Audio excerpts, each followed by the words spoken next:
A gorilla that could write stunned scientists with one final message. What she wrote left them speechless. She had never seen a gorilla hold a pencil before. That was the first thing that stunned the young intern as she walked past the enclosure. The creature's thick fingers curled around the yellow pencil with awkward delicacy as if it were handling a butterfly. But it wasn't just holding the pencil, it was pressing it onto a lined notebook, scratching out small, rough letters that seemed more than random. A few feet away, Dr. Rachel Lynn watched silently from behind the glass. She had seen this many times before, but it never failed to stir something deep in her. The letters were shaky, uneven, spaced too far apart. But they were letters. And together, they formed a word. It wasn't a command. It wasn't a mimic. It was a thought. Long before this moment, before the notebooks and pens, before the research grants and interviews, there was a small, trembling creature who wasn't expected to survive. Loma was born in a wildlife reserve on the outskirts of Nairobi. Her mother had been rescued from illegal captivity and was in no condition to care for her infant. The early days were harsh, constant feeding, temperature regulation, round-the-clock care. Most thought the baby gorilla wouldn't make it through the first week. But she did. When she was strong enough to be transferred, she was brought to a primate research facility in Oregon.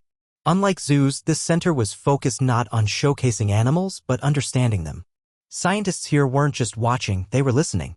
It was here that Rachel first encountered Loma, a small bundle of fur sitting silently in a corner, her eyes following every movement around her. Rachel had just completed her doctoral studies in cognitive psychology and had a fascination with communication. She wasn't just interested in what animals did, she wanted to know what they thought. While most of her colleagues worked with dolphins or parrots, Rachel had a growing curiosity about great apes. Their silence intrigued her. They had hands that could grasp, eyes that could follow, brains capable of memory and emotion. But something was missing: connection. And Rachel believed writing might be the key. At first, the idea was dismissed. Gorillas could barely be taught sign language, some argued. Writing was a human construct, a product of culture, not biology. But Rachel saw it differently. To her, writing was simply drawing with purpose. And gorillas, she noted, loved to draw. When she began working with Loma, there was no expectation. It started with colors. Crayons. Markers. She offered choices. Blue or red. Circle or square. The gorilla took to it quickly, not just choosing but showing preference. Then came shapes. Then came copying letters Rachel had written on index cards. Loma would stare, then try to mimic the lines. The early scribbles were nothing more than strokes. But one day, without prompting, Loma drew something that looked like the letter M. It was crooked and backward, but it was there. Rachel thought it was a fluke. But the next day she saw it again. Then next to it an O. Weeks passed. The letters came slowly but steadily. By the end of the third month, Loma could replicate 5 distinct letters on paper. And not just copy, she began to select them intentionally, lining them up on her own. None of it was easy. Loma's hands weren't built for fine movements. Her thumbs lacked the precision of a human's. Holding a pencil was awkward. Pressing it just right, even more so. But she kept trying. Rachel noticed something else too. When Loma got frustrated, she wouldn't lash out. She'd pause, breathe, then try again. As months turned into years, the staff adjusted their routines around her sessions. Loma didn't just draw anymore. She wrote. Short, 2-letter combinations at first. Then 3. Eventually whole words. Each time she wrote something new, Rachel would mark it in a journal. Not just the word, but the context. What had Loma seen? What had been said? What happened before and after? There were skeptics. Some believed the gorilla was just mimicking shapes she'd seen repeatedly. Others thought Rachel might be reading too much into simple marks. But every now and then, Loma would surprise them. She would write something no one expected. A word that hadn't been spoken aloud. A name no one had said in days. The project remained out of the public eye. Rachel didn't want the distraction of media attention. She wanted to focus on the work. On Loma. There was something extraordinary taking shape here, and she knew it needed time to unfold naturally. But on that quiet afternoon, with the intern watching from the hallway and Rachel scribbling her own notes in a corner, the world of science unknowingly took a step into the unknown. Because what Loma had written wasn't a request or a name. It was a sentence. Broken, misspelled, but unmistakable. And when Rachel leaned closer to read it, her hands stopped. Her breath caught. It wasn't just writing. It was a message. Rachel didn't sleep that night. She had sat alone in her office with the notebook open, the words still echoing in her mind. They were simple, but carried weight. Not just because a gorilla had written them, but because of what they hinted at. She reread them under the desk lamp, scanning each curve and line, looking for a pattern, for a mistake, for anything that might explain what she had seen. But there it was. Clear. Deliberate. Real. She didn't share it with the rest of the team immediately. Instead, she reviewed every recording from that day. The cameras in Loma's enclosure had captured the moment. No cue from a handler. No suggestion. Loma had sat, stared at the page, and written. The notebook had been left open, the pencil resting beside it. It was just another day, except it wasn't. In the following weeks, Rachel focused her entire research schedule on this new development. If Loma could write sentences, if she could form ideas beyond simple labeling, everything had to be reevaluated. She redesigned her sessions. Instead of prompting Loma with signs or objects, she left blank pages and different writing tools. Sometimes crayons, sometimes pencils, sometimes a touchscreen. No images. No verbal cues. Just opportunity. What followed were fragments. Disconnected thoughts. Names. Feelings. Some were unclear. Others repeated. One morning, Loma wrote the word cold 3 times, though the room temperature had been constant. Another time, she wrote dark even though the lights were on. Rachel began to think it wasn't about the room at all. It was about something else. Something inside. She brought in Dr. Victor Hahn, a linguist specializing in early language development.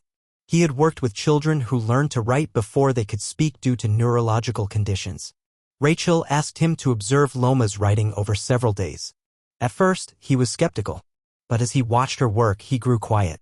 He said she wasn't just drawing shapes. She was making choices. Victor introduced a new method.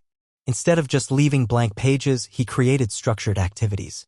Partial sentences with missing words. Columns of feelings and events. Pictureless prompts asking things like "Today I feel." Loma engaged with these slowly. She sometimes ignored them. But then, without warning, she'd write something that fit. Not just grammatically, but emotionally. She filled in "Today I feel" with the word blue. It wasn't a color code. It was something more. The same word appeared again 2 days later under a different sentence. "I am blue." Rachel and Victor began cataloging the emotional tones of her writing. There were patterns. Days when she chose quiet, later followed by still or no talk. Days when she picked words like fast or loud, followed by scratch or bad. Rachel introduced a mirror into the enclosure one day. She didn't say anything. She just leaned it against the wall and left. Loma approached it, stared for a while, then looked away. 10 minutes later, she went to the notebook and wrote "I see me." It wasn't the first time she had seen her reflection, but it was the first time she had written about it. Later, she wrote "Look, I," then "Face," then "Me again." The research center began receiving attention. Not from the public, but from other scientists. A few insiders had heard of Rachel's work and were quietly requesting visits. Most wanted to witness a writing session. Some came with doubts and left with notebooks full of notes, unsure how to process what they'd seen. A few accused Rachel of influencing Loma. But the videos told a different story. There was one particularly unusual session. Rachel had left 3 notebooks in the enclosure, each a different color. Loma had never been taught anything about color-coded memory, but over several days she began using each notebook for different types of content. One was filled with object names. Another with what appeared to be emotional words. The third had only short phrases, each written once, never repeated. One phrase from the third notebook read "I gone sky." No one understood it. It wasn't something she'd heard. Not a known phrase. Rachel didn't react, but she noted the date and time. Later, while reviewing footage, she noticed Loma had spent the morning watching clouds from the window. The phrase returned 3 weeks later in a slightly altered form. "I go sky now." Again, no prompting. No reason anyone could explain. Rachel began to worry. Not because she feared what Loma was becoming, but because the implications were growing too large to keep private. Yet the world wasn't ready, not for this, not yet.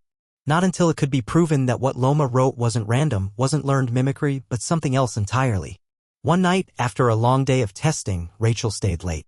She approached the enclosure. Loma was sitting quietly, her hand resting beside the closed notebook.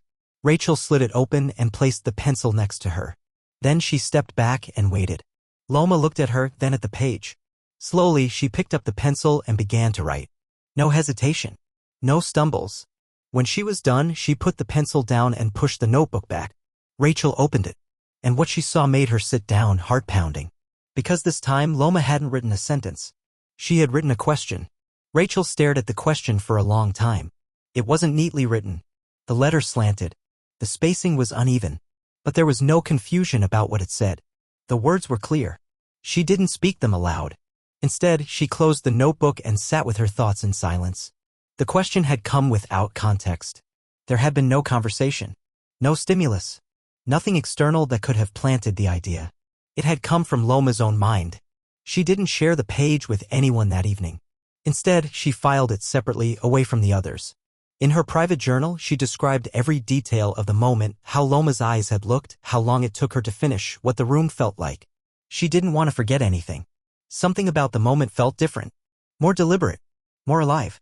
The next day, Rachel approached the session with a new plan. Instead of offering structured prompts or waiting to observe Loma's choices, she wrote the same question from the night before on a blank sheet and gently slid it toward her. Loma looked at it, then at Rachel. She tilted her head, picked up the pencil, and slowly crossed out the word "you." Then she wrote "me" above it. Rachel didn't respond. She didn't move. She just watched. Loma continued. She added a few more words, incomplete but full of meaning. The phrase was simple but personal. Rachel carefully removed the paper and set it aside. That was the moment she realized Loma wasn't just learning language, she was beginning to use it to define herself. The sessions that followed were quieter. Loma became more focused, less playful. She spent long minutes staring at pages before writing anything. Sometimes she wrote nothing at all.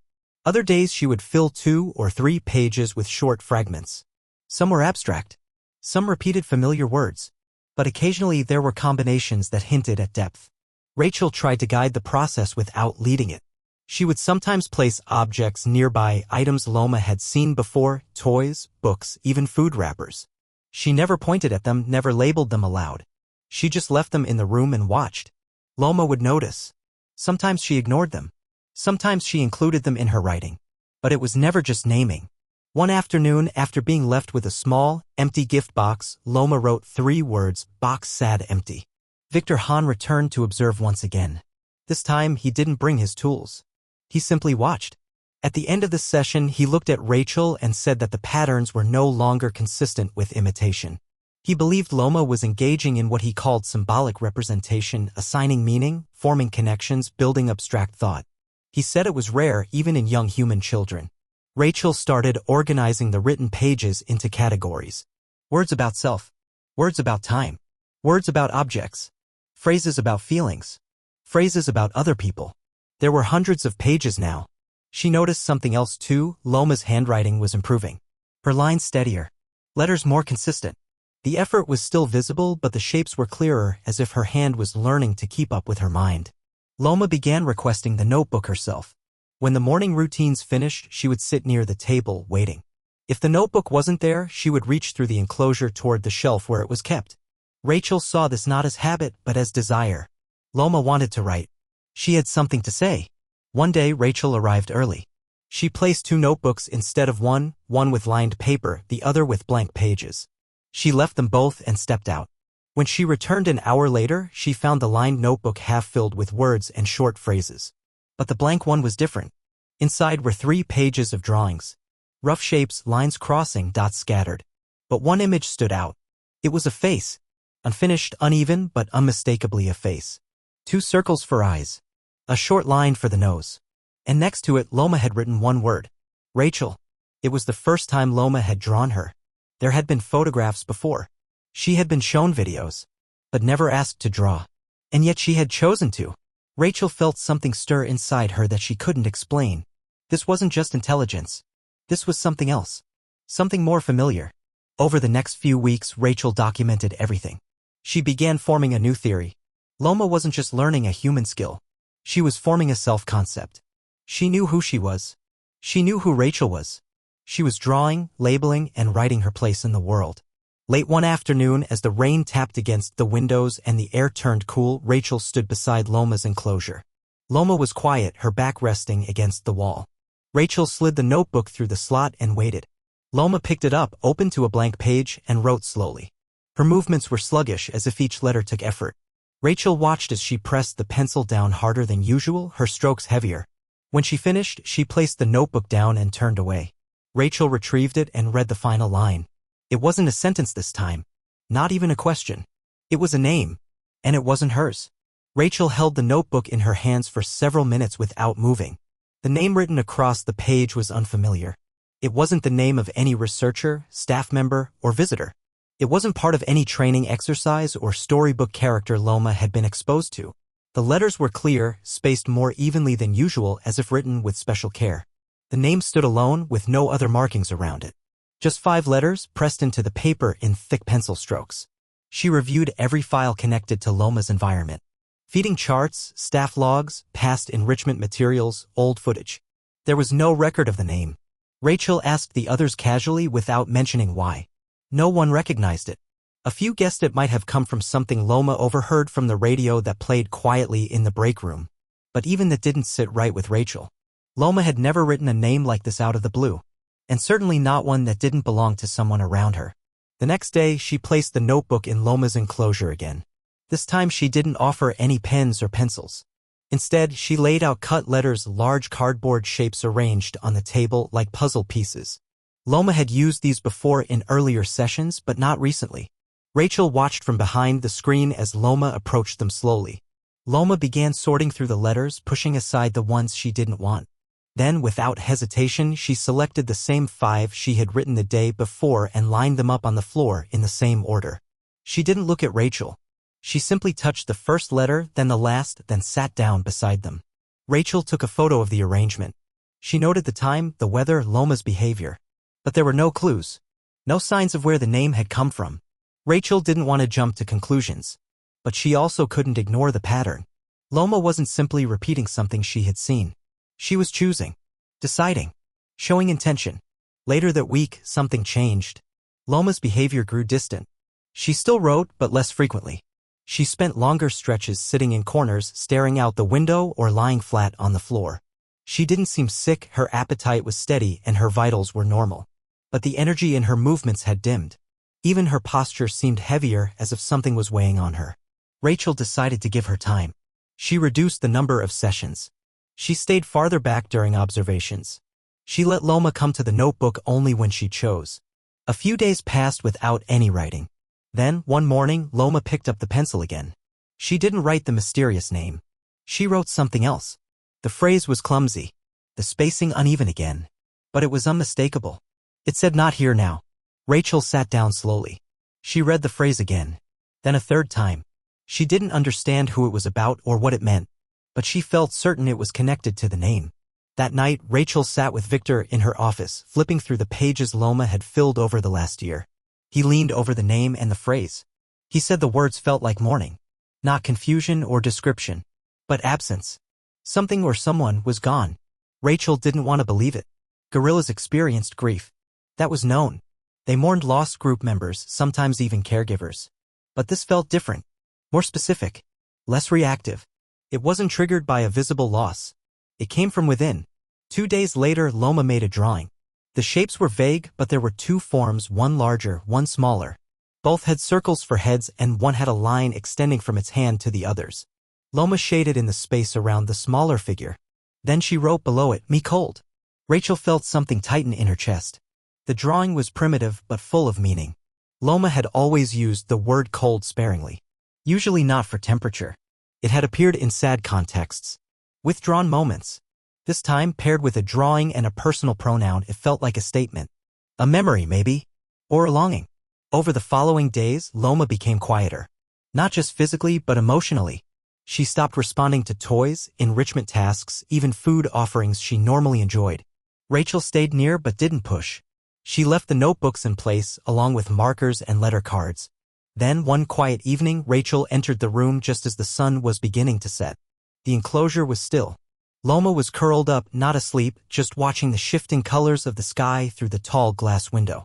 The notebook lay open beside her. Rachel stepped forward and picked it up. There was one word, written large and crooked, taking up almost the entire page. Gone. Nothing else followed. No image. No sentence. No sign of hesitation. Rachel sat beside the enclosure, notebook resting in her lap, the light fading behind her. The silence stretched on. Not empty. Just full of something she didn't yet understand. The season changed quietly. Leaves outside the facility turned from green to amber, then slowly fell, one by one, carpeting the ground in soft layers. Inside, the rhythm of the lab remained steady, charts updated, feeding schedules followed, notes written and archived. But around Loma, everything felt different. Her sessions continued, but there was less urgency. Rachel stopped asking questions and instead started listening more, watching more. Loma didn't write much, but when she did, each word seemed chosen with thought. Then, in late October, the facility welcomed a new visitor. Dr. Carla Meyer, a child psychologist known for her work with nonverbal communication, had heard whispers about Loma's case. She requested a quiet, informal visit. No press, no interviews. Just time with the gorilla who wrote. Carla arrived carrying a canvas bag filled with laminated pages, small cloth books, and a few illustrated storybooks without text. She didn't try to interact directly with Loma. Instead, she placed the books near the enclosure and sat across the room, silent, waiting. Loma approached slowly. She picked up one of the books and flipped through it page by page. No sound came from her. Just the soft rustle of thick paper moving under her fingers. One book caught her attention. It was simple, line drawings of a tree and a boy who grows up visiting it. Each page showed a moment in their shared life. Loma held the book for a long time. She returned to it 3 times in one morning. On the third visit, she placed it next to her notebook and began to write. The words were fragmented but pointed. Give. Take. Sad. Boy gone. Rachel and Carla stood behind the viewing glass, unmoving. Carla whispered that this was empathy. The sequence showed understanding of character and consequence. Not just memory. Not just repetition. But emotional tracking. Rachel scribbled notes without lifting her eyes from Loma's hand. In the weeks that followed, Loma continued returning to that book. Sometimes she'd draw parts of it. A leaf. The shape of the tree trunk. One time she drew the boy with a line under him and wrote sleep. Each session seemed to deepen her connection with the story. She didn't just recognize the images, she was reacting to them. One morning, Rachel placed a fresh book near the enclosure. A blank one. Inside the first page, she had glued a small drawing of the tree from the earlier book. Loma opened it slowly. Her eyes paused on the drawing, then moved to the empty page beside it. She looked up, briefly met Rachel's gaze, then began to write. It wasn't a sentence. It wasn't a list. It was a string of feelings. Tired. Quiet. Old tree. Rachel read it again. Old tree. Not just tree. Not just object. Something connected to time. To aging. To giving. Loma had never used the word old before. That night, Rachel spoke with Carla again. They reviewed every recorded session since the day the book was introduced. Carla said she believed Loma was projecting. The tree was not just a symbol, it was standing in for something else. Maybe someone. Maybe even Loma herself. The next few days passed with little writing. Loma sat for long stretches, often watching the sky or resting near the window. Rachel continued to leave the blank book nearby, along with a pencil and 1 or 2 images tucked into the early pages. Loma would sometimes flip through them, trace the lines with her finger, then close the book again. Then one day, without warning, Loma wrote a full sentence. Her handwriting was rough, the spacing uneven, but each word was placed with care. Rachel read it aloud to herself later, softly, without realizing. The sentence said, "He give all now tree sleep." It was interpretation. It was storytelling. It was language moved by emotion. Rachel began to introduce new materials. Notebooks with faded pages. Books with soft, textured covers. Pages with faint drawings already on them, left for Loma to complete or ignore. Some days she responded. Some days she didn't. But every time she chose to write, her words revealed more depth. Loma started making drawings again. One sketch showed a branch breaking off a tree. Next to it, she wrote "Fall Hurt." Another time, she drew a circle with lines radiating outward and labeled it "Warm Friend." Rachel wasn't sure what the image was meant to be, a sun, perhaps, but the meaning felt unmistakable. A presence that comforted. Carla returned twice more. On her final visit, she left behind a soft toy with stitched eyes and a stitched smile. Loma didn't touch it the first day. On the second, she moved it next to the window. On the third, she placed it beside her notebook and wrote "Sit Me." Rachel didn't know who the toy represented. A friend. A symbol. Maybe just a companion for silence. But the writing made it clear it meant something to Loma. It wasn't just an object. It was included in her world. As the air grew colder and the days shorter, Rachel noticed that Loma had begun to form a habit. Every evening, just before lights dimmed, she would write one word in her notebook. Never the same word twice. Some were clear. Others were harder to read. But each one stood alone, like a tiny message left behind at the end of the day. Rachel started collecting these evening pages in a separate folder. She didn't analyze them, not yet. She just kept them safe. Because something in her told her that they mattered. That they would mean more later. It was nearly winter when the routine broke. A sudden illness swept through the facility. Nothing severe, but enough to affect several staff members. Work slowed. Schedules shifted. Caregivers were rotated to limit exposure. Rachel stayed on-site, sleeping in a small room beside the observation deck, unwilling to leave Loma without familiar presence. Loma noticed the changes. Her notebook remained untouched for days. She ate, but less. She watched, but didn't move much. The quiet stretched. Then came the absence no one had planned for. Jordan, one of Loma's primary caregivers, didn't return after a weekend break. It wasn't his fault. He had been reassigned temporarily due to health precautions. Rachel assumed Loma wouldn't react strongly. Jordan hadn't been there as long as others. But on the second day of his absence, Loma stopped coming to the writing station. She remained in the far corner near the window, facing outward. The notebook sat untouched. Rachel waited. She left markers, pencils, soft toys, all ignored. On the third day, she entered the enclosure briefly, just to clean and replenish supplies. When she looked toward Loma, the gorilla didn't move. Her body language was still and strange. Her breathing was calm but distant, the kind of distance that felt like waiting. On the fourth day, Loma finally moved. She approached the writing table, not with purpose, but with the slow pacing of someone remembering how. She picked up the pencil, turned to a blank page, and wrote one word. It wasn't Jordan's name. It wasn't a feeling. She wrote why. Rachel read the page twice. The word was slanted and unusually light, as if written without pressure. Then Loma pushed the notebook aside and walked back to the window. The question hung in the room long after she left it. That evening, Rachel sat with Carla on a video call. She explained the shift, the word, the change in behavior. Carla said it mirrored patterns she'd seen in grieving children: withdrawal, silence, a single repeated question without an obvious answer. Rachel asked if Loma understood the concept of absence or if she only noticed change. Carla replied that she wasn't sure, but she believed Loma felt it. By the end of the week, Loma's routine had changed entirely. She stayed near the window almost all day. She didn't draw. She rarely touched her books.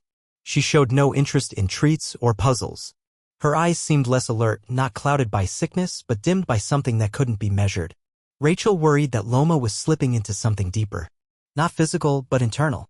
She requested that Jordan send a video recording, a short clip with his voice, his face, something Loma might recognize. The next day, she played the video on a tablet outside the enclosure. Loma looked up. She approached slowly. She watched for 15 seconds, then turned away. Later, she picked up the notebook and wrote "gone again." This time, Rachel didn't try to analyze. She just sat with the page in her hand, feeling the cold weight of it. The next few days passed in slow repetition. Rachel changed nothing. She stayed near, said little, and waited. On the fifth evening, Loma returned to the notebook and drew a single shape, 2 circles and a line between them. It was simple but clear. It looked like 2 eyes joined by a bridge. Then she wrote under it, "I see no." Rachel wasn't sure what the phrase meant. She read it again, traced her fingers over the letters. She asked herself whether Loma meant she saw no one, or saw nothing, or simply didn't want to see anymore. There was no certainty. Loma continued writing, but not as often. When she did, the words had changed. They became shorter, simpler, almost childlike. Sad. Dark. Stop. On one page, she wrote "no talk." Another time, she wrote "sit still." These weren't just commands. They were states of being. States of feeling. Rachel didn't intervene. She didn't try to cheer her up or redirect the sessions. She knew from her work with children that emotions needed space. Not correction.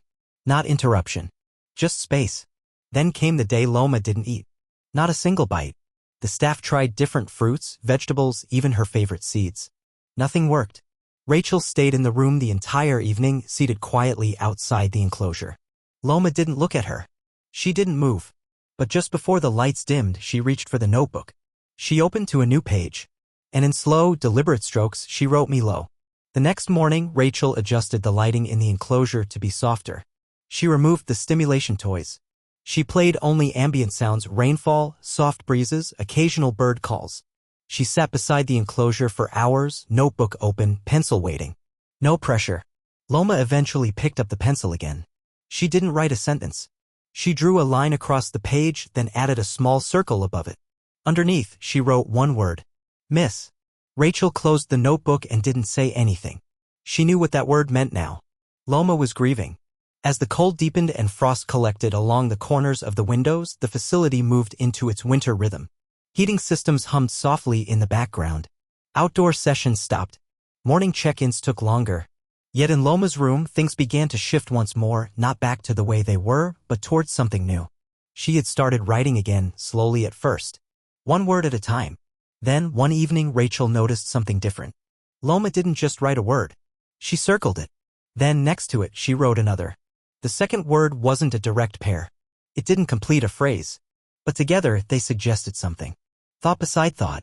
Rachel watched from the other side of the glass, notebook in hand, unsure what to call what she was seeing. In the days that followed, this new pattern grew. Loma began pairing ideas. Time words with emotion. Names beside actions. Quiet sit. Rachel far. Old day. The pairings didn't form full grammar, but they echoed something deeper, association. Meaning drawn from memory or feeling, not imitation. Rachel decided to take a chance.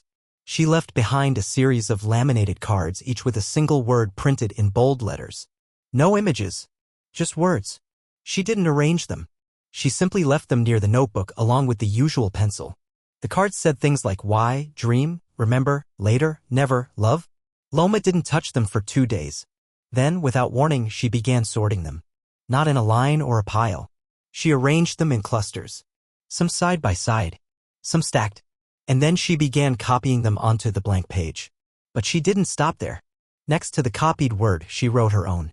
Next to love, she wrote warm. Next to never, she wrote sky. Next to remember, she wrote noise. Rachel didn't speak. She just observed. Her notes filled 3 pages that day. Each pairing seemed to form a bridge between a fixed human word and Loma's own understanding. The pairings weren't always logical, but they were consistent with emotional connections. Loma wasn't answering questions. She was responding to concepts. Victor reviewed the footage later that week. He said it looked like early poetic structure. Not rhyme. Not meter. But metaphor.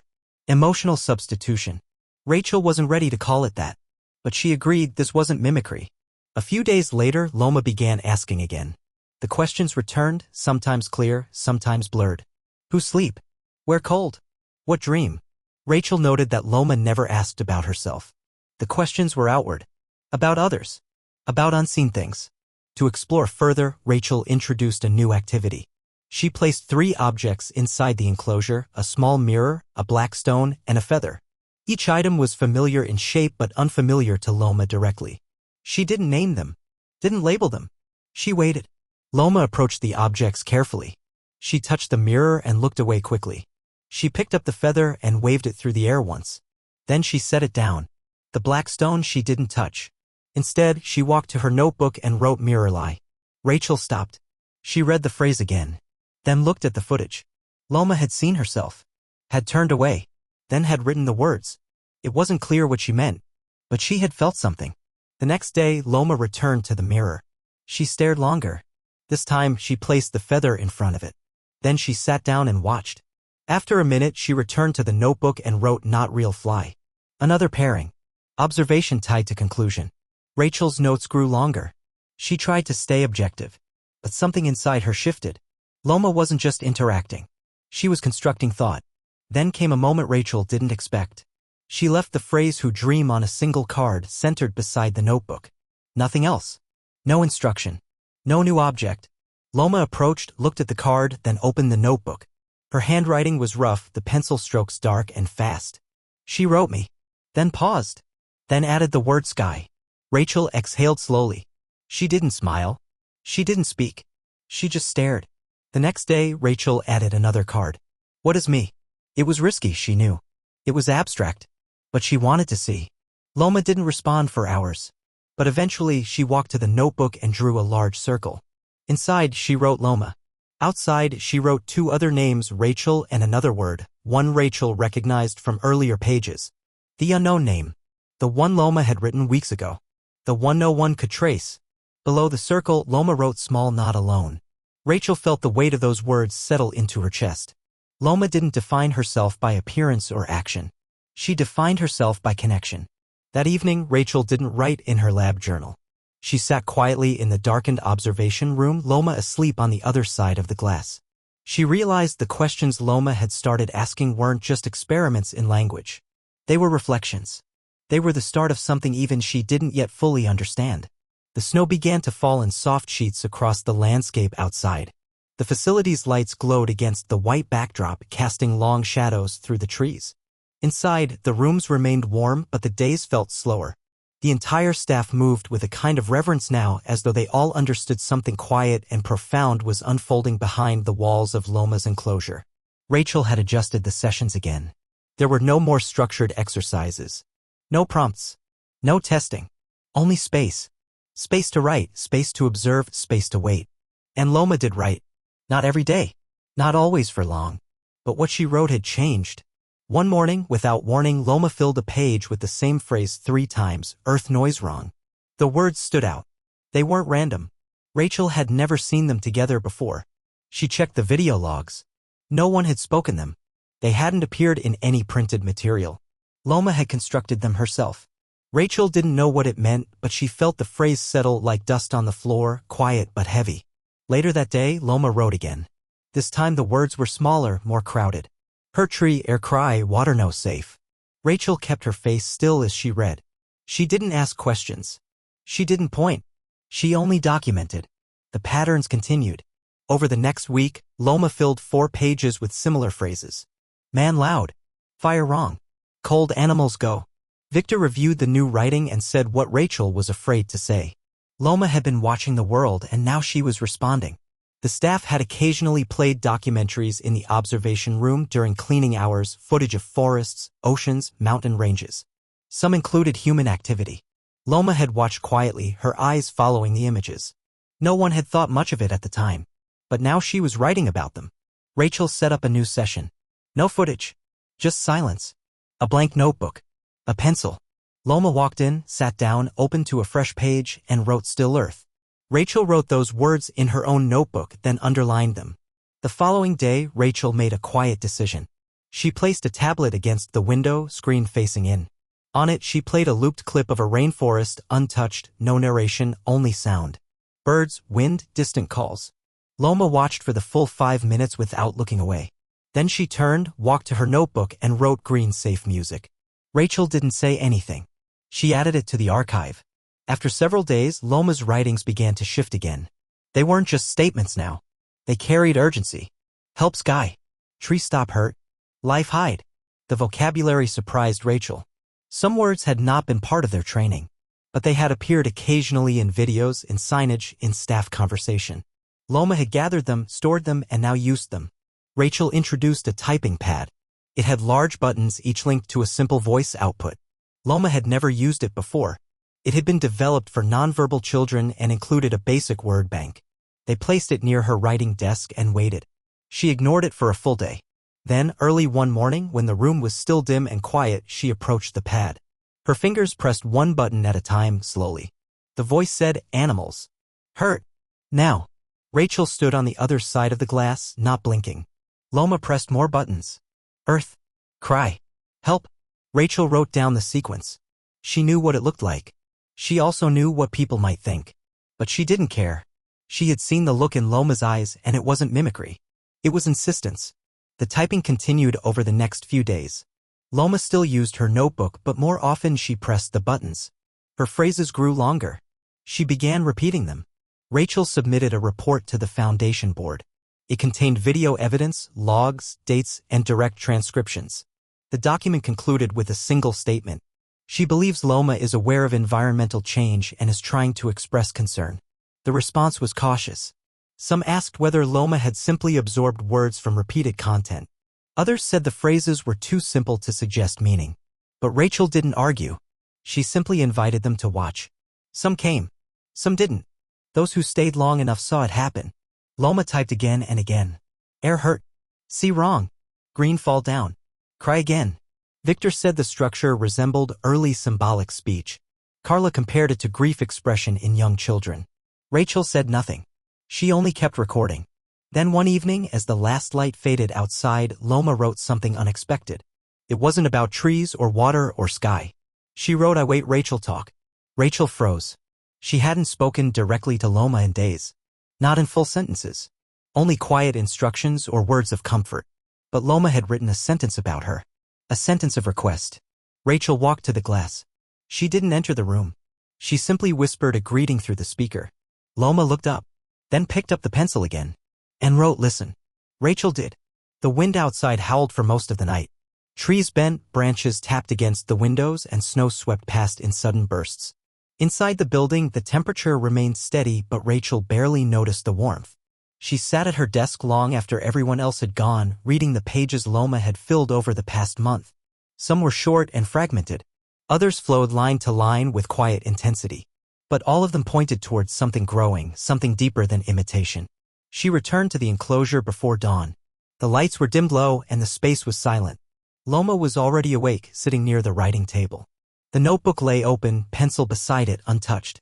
Rachel placed a second notebook next to it, one that Loma hadn't used before. She didn't write in it. She simply left it blank and stepped away. Loma reached for the old notebook first. She flipped through several pages she had already filled, paused at a few, then slowly closed it. She picked up the new one and opened it carefully. Her hand moved across the page without picking up the pencil. Then, without looking up, she began to write. The letters were larger than usual. Her strokes were steady. It took her longer than usual to finish the page. When Rachel retrieved it, the message read slow break earth love stop. Rachel felt the words sink into her. They weren't just warnings now. They felt like a plea. The next few days passed with little change. Loma filled the new notebook page by page. She no longer repeated earlier phrases. Everything was new. Original. She rarely used the typing pad now. She preferred the quiet scratch of pencil against paper. One afternoon, after a long session of watching nature clips without sound, Loma drew a shape Rachel hadn't seen before. A long line with jagged breaks and small marks rising from it. Below it, she wrote Tree Cry Many. Rachel recognized the shape. It resembled a broken forest skyline. The stumps. The missing canopy. Loma had watched those scenes just hours before. Rachel began leaving short notes inside the notebook. Not to guide, but to respond. She wrote things like I hear you and I see this too. Loma never erased them. Sometimes she circled them. Once she wrote next to one, yes. Rachel started sleeping at the lab again. She didn't want to miss anything. She didn't want Loma to feel alone. Then one evening, after Loma had eaten quietly and settled near her table, she opened the notebook and wrote something different. It wasn't about the earth. It wasn't about sound or sky. She wrote I want remember me. Rachel froze. She read the phrase again. Then she copied it into her own notes. The meaning felt layered. Remember me, was it a request for memory? A question about being forgotten? A moment of reflection? Rachel whispered the words through the speaker, softly, once. Loma didn't look up, but she wrote again. This time she added more. I want remember me when gone. Rachel felt the back of her neck go cold. The sentence wasn't perfect, but the meaning was clear. Loma was writing about her own future. About absence. About what would come after. The next day, Rachel added a mirror to the enclosure again.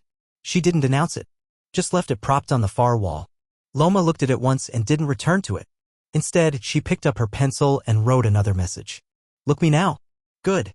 Rachel read the words and sat down slowly. She didn't know whether Loma was reassuring herself or offering something to Rachel. Either way, it felt like a moment of stillness. That evening, Loma didn't write. She moved slowly, her limbs heavier. Her appetite was unchanged, but her energy seemed low. Rachel stayed late, watching. The next morning, she returned early and found Loma asleep beside the notebook, pencil still in her grip. She waited until Loma stirred before gently stepping back into the observation room. When Loma opened her eyes, she looked directly at Rachel for a long moment. Then, without sound or gesture, she pushed the notebook toward the front of the enclosure. Rachel retrieved it carefully. The message was short. 3 lines. I write. I feel. I go soon. Rachel sat down where she stood, unable to move. Loma hadn't shown signs of pain. Her health records were stable. Yet this message was clear. She felt something. Something no scan or test could measure. Over the next several days, Loma wrote less, but the weight of her words grew. Her final entries were written with slower strokes, but each one carried purpose. One afternoon, the notebook contained only one line. Earth wait you now. Rachel read it in silence, heart heavy. She didn't know if it was a farewell or a handoff. A goodbye or a beginning. She filed the page with the others. Each one now part of something larger. A voice, soft but steady, written in pencil and care. And then one night, Loma didn't come to the table. She stayed curled near the window, head resting on her arm, breathing slow and even. The pencil remained on the table untouched. The notebook opened to a blank page. The morning was still when Rachel arrived. The hallway lights were dim and the snow outside had finally stopped. The building was quiet, more than usual. Rachel moved through the corridors without speaking to anyone. She already knew. When she reached the enclosure, Loma was lying near the window in the same spot she had settled into the night before. Her breathing had stopped sometime in the early hours. The vet confirmed later that it had been peaceful. No signs of struggle. No distress. Just a slow, quiet slipping away. Rachel sat down on the floor beside the glass. She didn't bring the notebook. She didn't take any notes. She just sat there, knees to her chest, staring at the spot where Loma had rested. The sun was beginning to rise, its light crawling across the walls of the room, faint and golden. It took hours before she moved again. By the time she stood up, staff had begun to gather. They kept their voices low, their steps soft. Everyone knew that something rare had passed.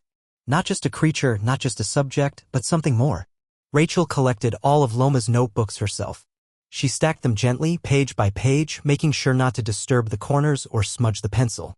She stored them in a separate cabinet, one that locked with a key she wore around her neck for the rest of the week. Victor arrived from the city later that day. He sat with Rachel in the observation room, both of them silent. He didn't ask questions. He just looked at the final pages.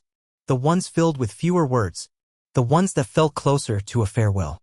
The foundation held a private memorial. No press. No speeches. Just the people who had worked with Loma, watched her grow, saw her thoughts take shape one letter at a time. Some left flowers. Others placed small objects near the enclosure window. Rachel left the first pencil Loma had ever used, the yellow one with the bite marks at the end. The message that stayed with Rachel most was not the last one Loma had written. It wasn't about trees or air or sky. It wasn't even about herself. It was a message she had written a few weeks before, one Rachel had kept folded in her coat pocket ever since. The paper was small, the handwriting faint. The words simple. I am love.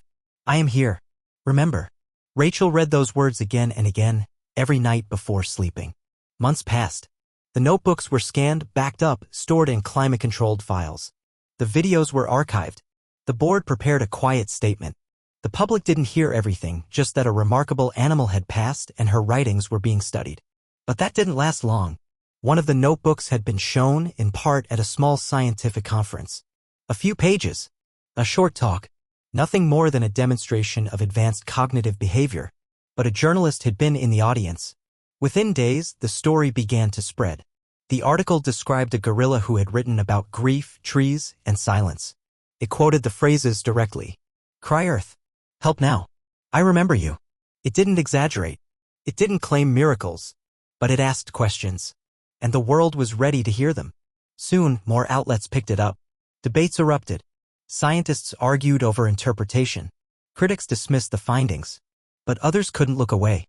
Not from the footage. Not from the handwriting. Not from the undeniable shape of emotion that ran through every page. People began to write in. Letters arrived at the foundation, some from school children, others from researchers, and many from strangers who had never thought of gorillas beyond cages and glass. They spoke of connection. Of wonder. Of mourning. Rachel received one letter that stayed on her desk for years. It was written in shaky handwriting on a torn piece of notebook paper. The message said, if she could feel it, then we can too. We have no excuse. Eventually, Rachel was invited to speak before an international panel on species intelligence and environmental ethics. She didn't prepare a long speech. She brought one of Loma's notebooks, placed it on the table, and read directly from it.